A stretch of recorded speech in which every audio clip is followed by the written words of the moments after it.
அனைத்து இந்து உறவுகளுக்கும் காலை வணக்கத்தை தெரிவித்துக் கொள்கிறேன். உளவுத்துறை அதிகாரிகள், காவல்துறை அதிகாரிகள் அனைவருக்கும்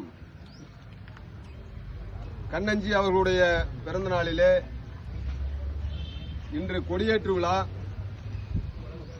சித்தோட்டில் கொடியேற்றுறோம். ஒரு 15-16 கமநாட்டி பசங்க கருப்பு கொடி பிடிக்கிறானுங்க. இந்த உளவுத்துறை காவல்துறையினுடைய மெத்தன போக்காகவே கருதுகிறோம். காரணம், ஒரு 15-16 பேர் வந்து வண்டி 2 வீலர்ல வந்து 1 மணி நேரமா அதையெல்லாம் ஆய்வு செஞ்சுட்டு திடீர்னு கருப்பு கொடி காட்டுறானுங்கன்னா, அங்க திடீர்னு ஒரு பிரச்சனை அசம்பாவிதம் ஏற்பட்டால் இது தமிழக அரசு, இப்ப ஆண்டுட்டு இருக்கிற அரசு பேர் தான் கேடு.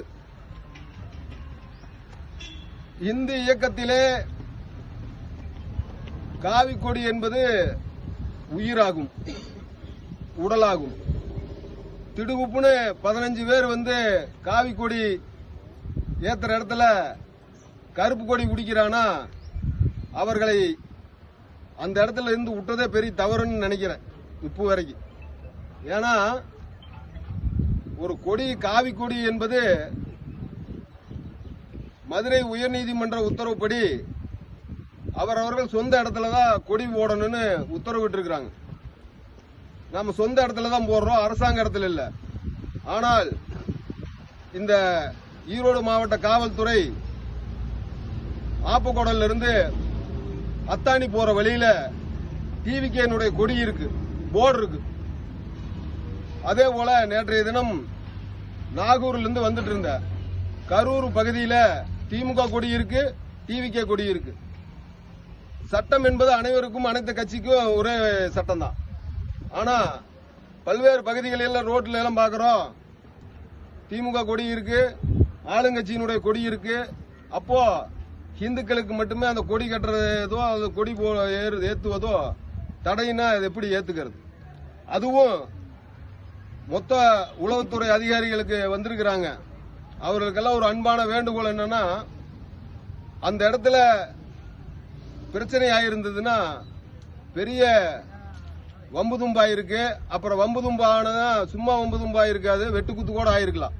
ஏன்னா வந்த இருக்கிறவங்க கருப்பு கொடி பிடிச்சவனா இல்ல தீவிரவாதியான எங்களுக்கு தெரியாது, அவன் பயங்கரவாதியான எங்களுக்கு தெரியாது. ஏன்னா அவங்க இஸ்லாமிய அமைப்பா அல்லது இந்து அமைப்பா அல்லது தீக்க அமைப்பான்னு தெரியாது. எதுக்காக கருப்பு கொடி காட்டினான்னு எங்களுக்கு தெரியாது. அப்போ இவனுங்க எல்லாம் யாரோ ஒருத்தர் இந்த நாட்டினுடைய பிரிவினைவாத தேச விரோத கும்பல். அவனுல ஒரு 3 பேர்த்த பிக்கப் பண்ணிக்கிறதா சொல்றாங்க. அவனெல்லாம் வாயில உடைச்சு, எதுக்காக கருப்பு கொடி காட்டுனீங்க, ஏன் கருப்பு கொடி காட்டுன, காவி கொடி ஏத்துற இடத்துல கருப்பு கொடியை காட்டுவதற்கு உங்களுக்கு யார் உத்தரவிட்டா அப்படிங்கறத காவல்துறை அதிகாரிகள் விசாரிக்கணுங்கிறத இந்த அதிரடிப்படை சார்பில் நான் கேட்டுக்கிறேன். ஏன்னா, ஒரு கொடி ஏற்றுவது என்பது ஜனநாயக நாட்டிலே அனைவருக்கும் உரிமை. கருப்பு கொடி காட்டுவதும் அவரவர்கள் உரிமைதான். ஆனா உளவுத்துறை அதிகாரிகளுக்கே தெரியாம கருப்பு கொடி காட்டுறாங்கன்னா, அப்போ காவல்துறையினுடைய மெத்தனமாகவே இருக்கிறது என்பதை இங்க பதிவு செய்ய விரும்புகிறேன். ஏன்னா, ஒரு 2 பேர் கருப்பு கொடி காட்டினா பரவாயில்ல, 10-20 பேர் வந்து கருப்பு கொடி காட்டுறான். அதுவும் நம்முடைய வேலுநாச்சியாராகவும் ஜான்சி ராணியாகவும் இருக்கின்ற பெண்களும் எங்களோட பயணிச்சிட்டு இருக்கிறாங்க. அப்போ அங்க பெண்களுக்கு இறங்கி பிரச்சனையாயிருந்தா பெண்களுக்கு ஒரு பாதுகாப்பு இல்லாத ஒரு சூழல் இருக்கு. ஏன்னா, ஒரு கல் எடுத்து வீசுறவன், மண் எடுத்து வீசுறவன், அருவாள் எடுத்து வீசுறவன் பெண்ணா அல்லது ஆனா இந்துவா அப்படிங்கிறது தெரியாது. அங்க வந்திருக்கிறவங்க எல்லாம் பார்த்தா எல்லாம் இந்துவா தான் இருக்கிறான். கயிறு கட்டி இருக்கிறான், திண்ணீர் வச்சிருக்கிறான், குங்குமம் வச்சிருக்கிறான். ஒரு 2-3 பேர் தான் மாற்று மதத்தை சேர்ந்தவர்கள் என்று தெரியுது.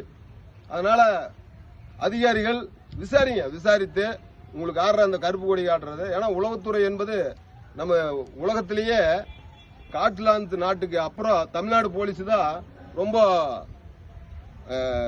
உடனடியாக கண்டுபிடிக்கக்கூடிய ஆற்றல் மிக்க அதிகாரிகள் அப்படிங்கிறாங்க. அது உளவுத்துறையினுடைய ஐஜியாக இருக்கின்ற அஸ்ரா கார்க் அவர்கள் ஒரு நல்ல அற்புதமான மனிதர். அவர் மதத்துக்கோ அல்லது மொழிக்கோ அவர் சப்போர்ட் பண்ணக்கூடிய ஆள் இல்ல. தமிழ்நாட்டை மையப்படுத்தி தமிழ்நாட்டில் இருக்கக்கூடிய ஒவ்வொரு சட்ட ஒழுங்கு பிரச்சனை ஏற்படாமல் இருக்க வேண்டும் என்பதற்காக அதிகாரி நியமிச்சிருக்கிறாங்க. அப்படி அவரெல்லாம் ஒரு உயர் அதிகாரியா இருக்கக்கூடிய உளவுத்துறை ஏன் இது கவனம் கொடுக்காம இருந்ததுங்கிறத இந்த அதிரப்படை வன்மையா கண்டிக்குது. அவனுல உண்மையிலேயே இப்ப 3 பேர்த்த கைது உள்ள கூட்டிட்டு போய்க்கிறாங்க. அவர்கள் எல்லாம் மாடு விற்கிறவனுங்களா, ஆடு விற்கிறவனுங்களா, குண்டு விற்கிறவனுங்களா, மதமாற்றம் பண்றவனுங்களா, யாரா வேணா இருக்கட்டும், இதெல்லாம் உடனே விசாரிக்க வேணும்னு இந்த நேரத்தில் இந்த சித்தோடு பகுதியில் நம்ம பெரிய புலியூர் பகுதியில் நம்முடைய கொடியேற்று விழாவை மிகவும் சிறப்பாக செய்து கொண்டிருந்த அண்ணன் தர்மராஜ் அவர்கள் மிக திறந்த தேசியவாதி, திறந்த ஒரு புத்தகம், அவரு ஒரு அற்புதமான மனிதர். அவரோட பழகி பார்த்தா தெரியும், ஒரு நல்ல மனிதர். அவர் ஒரு ஏற்பாடு பண்ணிக்கிறாங்க. அதாவது ஒரு எல்லாத்துக்கும் நான் கூட நினைச்சேன், ஏன்னா ஒரு தொழில் சார்ந்து இருக்கிறாங்க, அந்த இடத்துல காவி கொடியை ஏத்துவது என்பது எவனாலும் செய்ய முடியாது. ஏன்னா அவருடைய தொழில் கொடி ஏத்துறது மட்டும்தான் இவருக்கு தெரியும். அதுக்கு பிறகு அந்த கடைக்கு என்னென்னலாம் இடைஞ்சல் வரும், என்னென்ன பிரச்சனை வருங்கிறது அவருக்கு தெரியாது. அதெல்லாம் சொன்னா அவர் ஓடிடுவார் இயக்கத்துல இருந்து, அது வேறன்னு வருங்க. ஆனா இப்படி ஒரு சூழல்ல நம்முடைய கண்ணஞ்சி அவர்களுடைய இன்றைய பிறந்த நாள்ல நான் 2 பக்கம் கொடியேத்துன்னு சொல்லி கொடியேத்துறாங்க அப்படின்னு ஒரு பெரிய விஷயம். ஏன்னா ஒரு தொழில் சார்ந்து இருக்கிறவன் அவன் எப்பவுமே இந்துனே சொல்ல மாட்டான். இந்த பக்கம் மெக்கா வச்சிருப்பான், இந்த பக்கம் ஏசுநாதர் வச்சிருப்பான், நடுவால விநாயகர் வச்சிருப்பான், முக்கடலையும் வச்சிருப்பான். ஏன்னா எல்லா ஜாதிக்காரரும் எல்லா மதத்துக்காரரும் வராங்க வியாபாரத்துக்குன்னு. ஆனால் இவர் உண்மையிலேயே சத்ரபதி சிவாஜியினுடைய பேர குழந்தைகளாக இங்க அவரை நான் பாக்குறேன். ஏன்னா உண்மையிலேயே அதை யாரும் செய்ய முடியாது. ஏன்னா மருது சகோதரர்கள் எப்படி இந்த நாட்டுக்காக, இந்த மண்ணுக்காக, இந்த ஆங்கிலேய கிறிஸ்துவ வெள்ளைக்காரர்களை விரட்டுவதற்காக காளையார் கோயிலை பாதுகாக்க வேண்டும் என்பதற்காக தன் உயிரே போனாலும் பரவாயில்ல அந்த காளையார் கோயிலை மட்டும் பாதுகாக்கணும்னு சொன்னாரோ, அதுபோல இந்த காளையார் கோயிலை பாதுகாத்த மருது சகோதரர்கள் போல நான் இவரை என்றேன். மற்ற யாரும் செய்ய முடியாதுங்க, நான் கூட செய்ய முடியாதுங்க. பிசினஸ்ல இருக்கிற எனக்கு 4 வியாபாரம் கெட்டு போயிரு நினைப்பேன். ஆனால் தலைவருடைய பிறந்த நாளுக்கு கொடிக்கம்பம் போடணும்னு செய்யறது ஒரு பெரிய பாக்கியமா தான் நம்ம தர்மராஜ் அண்ணன் பாக்குறோம்.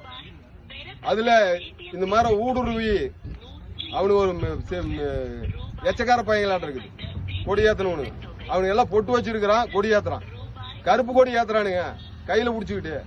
கருப்பு கொடி இருப்பு கொடி எல்லாம் புடிச்சு இறங்கி 2 கருப்பு கொடி போட்டவன மண்டையை அடிச்சா அவன் ஓடி இருப்பான். ஆனா இப்ப இந்த ஒரு நல்ல நாள்ல, பிறந்த நாள்ல நம்ம அசம்பாவிதங்கள் எதுவும் நடந்தக்கூடாது, காவல்துறைக்கு நம்ம ஒத்துழைப்பு கொடுக்கணும் அப்படிங்கறதுனால நம்ம கம்முன்னு இருந்துட்டோம். ஏன் போய் தேவையில்லாம பிரச்சனையாகும் அப்படின்னு. அவனுக்கு ஒரு 15 பேர் 16 பேர் இருப்பானுங்க. அவனுக்கு எல்லாம் சின்ன சின்ன பசங்க சுல்லானுக்குதா, பிட் பாக்கெட் விளையாடு இருக்குது. கஞ்சா விற்கிறவனு எல்லாம் பாருங்க சார், கஞ்சா சாராயா சில்லிங் ஓட்டுறவனு எல்லாம் இருப்பாங்க. ஏன்னா இந்த நேரத்துல வர்றது அவனுக்கு தான் வருவானு. பாய் ஏதோ அந்த வாங்க அப்படின்னு வரமாட்டாங்க. இவனுக்கு எல்லாம் பயங்கரவாதிகளோடு தொடர்பு இருக்கிறதா அப்படிங்கறது சந்தேகம். ஏன்னா ஒரு அதிகாரிகளுக்கே தெரியாம கருப்பு கொடி ஆட்டுறானா. ஏன்னா உளவுத்துறை மிகப்பெரிய உளவுத்துறை, அவங்களுக்கே தெரியாம 15 பேர் கருப்பு கொடி. என்னடா திடீர்னு கருப்பு கொடி பிடிக்கிறானுங்க, காவி கொடிக்கு தொண்டரை கொடுத்திருந்தா கூட தலையில போட்டாது வந்திருப்போம். கருப்பு கொடி எதுக்குடா, செத்தா தாண்டா காட்டுவாங்க, ஏன்டா அக்கப்போர் பண்றீங்க என்று சொல்லி இந்த அருமையான அற்புதமான நிகழ்வில் வருகை தந்த அத்துணை இந்து தியாகிகளுக்கும் இந்து வீரர்களுக்கும் நம்முடைய அண்ணன் சிவகுமார் அண்ணன் சென்னையிலிருந்து வந்திருக்காங்க. அவரை இந்த நேரத்தில் வரவேற்கிற.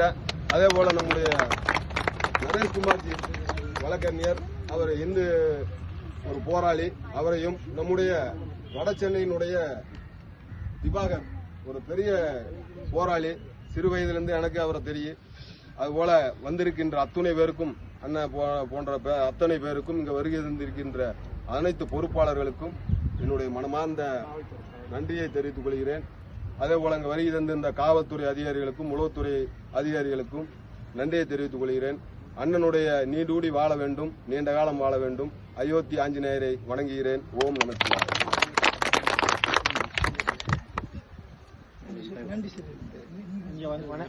இங்க வந்து கொடியை தந்த அனைத்து நல்ல உலகங்களுக்கும் மனமார்ந்த நன்றியை தெரிவித்துக் கொள்கிறேன். காவல்துறைக்கும் மற்றும் உளவுத்துறைக்கும்.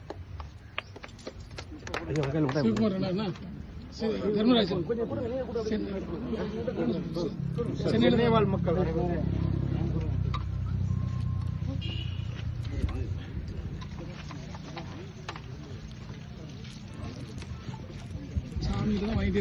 ஆமா கொடுத்துட்டே இருக்காரு